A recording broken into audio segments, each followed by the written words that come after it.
In this video, we're going to take a look at The Last Jedi, beloved Star Wars story for nerds everywhere, and also the most hated Star Wars movie by nerds everywhere else.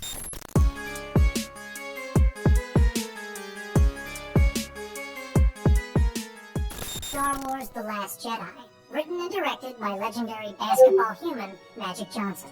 The film continues the classic saga of light versus dark, shirts versus skins. But this time, the space Nazis have GPS. They've tracked us through light speed. Rather than evacuate their ship and ram the enemy at light speed, the good guys mount a disorganized attack that outs Leia as a powerful Jedi. I mean, it's not like her force powers could have come in handy back there. Meanwhile, Rey brings Luke a housewarming gift and asks if he's getting their Christmas cards. He tells her there's no I in Jedi. I will never train another generation of Jedi. But when Rey tells him there is, along with Jed, he begins her training, which includes spooky funhouses and tickling. I feel something. While Leia takes a nap, the good guys promote Holdo, the one character we know nothing about, other than her hair is made of cotton candy. Poe thinks that her brain is made out of it too, and sends the diversity hires to the casino planet. Not that I've been there. Today, in the last hour, I have to go. Luke gets accused of misconduct by a former student named Kylo, so Rey heads out for a little will they, won't they, murder each other. Luke adds arson to his list of attempted crimes just as some fan service tells him to clean himself up and get a real job. Rey tries to sneak into Kylo's room, but they run into his annoying stepdad who only wears a robe. Welcome. After some excruciating small talk, Kylo cuts through the tension and they play some DDR. He asks her to go steady. When she tells him no way, San Jose, he tries everything to win her back, including negging. You come from nothing. You're nothing. But she is Spy Kids 3D game over him. Out of Diesel, Holdo has everyone hit the lifeboats. And in a shocking Schindler's twist, we learn Holdo is one of those suicide jihadists, buying the rebellion enough time to get to Hoth Jr. But the First Order comes faster than a on its wedding night. Zing! Ready to actually affect the plot, Finn decides to suicide himself too. But just before he can claim his 70 virgins in heaven, he gets kissed by a rose on the grave of the rebellion. Fortunately, Luke arrives with his trademark haircut and dice, and challenges Kylo to a game of limbo, while the entire First Order just sits back and watches like they're getting paid by the hour. The good guys escape out the fire exit, and in one final magic act, Luke reveals he was just a robe the whole time. The Last Jedi fueled a holy war over the soul of the Star Wars franchise, costing nerds some of the only friendships they had. Created in the 70s by Boy George, the series amassed legions of fans over the course of the original trilogy and its strangely lower-budget sequels. But when Disney bought the series and decanonized the extended universe of comics, video games, novels, and lunchboxes, fans had to recontextualize what parts of Star Wars were gone and which were actually based on a true story. In many ways, The Last Jedi was a tipping point, separating the geeky die-hard Star Wars fans from the geeky die-hard Star Wars fans. Fittingly, one of the film's major ideas is the tendency to place false expectations on heroes, but not inside of them.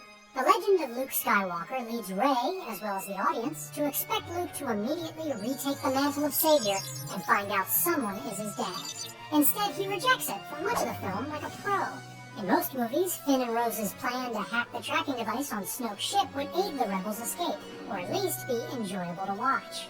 They didn't make it. And Rey, who the series suggested was born of someone significant, was actually the child of degenerate nobodies. They were nobody. They're filthy junk traders who sold you off for drinking money. If I didn't know any better, I'd say we were related. But I do. Similarly, the film veers off the typical good vibes narrative where heroes get promoted in a company meeting, instead focusing on their failures. You're demoted. While the rebels take down a goddamn dreadnought, We took down a dreadnought. At what cost? the mission significantly depletes their already meager forces of non-white characters. Kylo, still pissed that he ruined his beautiful face, fails to impress Snoke. Bested by a girl who had never held a lightsaber. You failed! Even the revered legacy of the Jedi is tarnished by failure. The legacy of the Jedi is failure. On one hand, these departures from expected storylines signify a willingness to subvert the myths that moviegoers may have tired of, and at the same time, paid billions of dollars to see more of. Let the past die. Kill it. Western films experienced a similar upheaval when the typical hero rides into town, meets a girl, fights the bad guy, rides off with the girl into the sunset on a dog yarn got old. But perhaps, like all those comets that hit Earth, the shift was inevitable and welcomed. Philosopher Gilles Deleuze postulated that the return of difference was a driving force in the mechanics of the world, which is to say that when we experience repetition, it's change that plays on repeat. Translated to Star Wars, this means that we'll see familiar heroes, foes, and fish people, but they'll be different. Luke becomes Rey, Vader translates to Kylo, Yoda becomes Maz, a legally blind bar owner.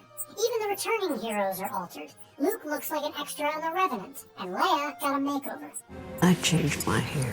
Plus, she can fly. But when the codes we've grown accustomed to are changed, we get dissonance. Not to mention locked out of our computer.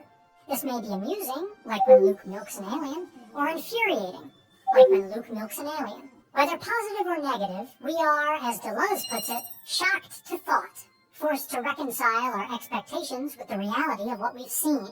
And Star Wars fans did, by starting a non-violent conversation online that was mostly death threats. Well, that's going to wrap this one up. This was an interesting one to do. What did you think of The Last Jedi?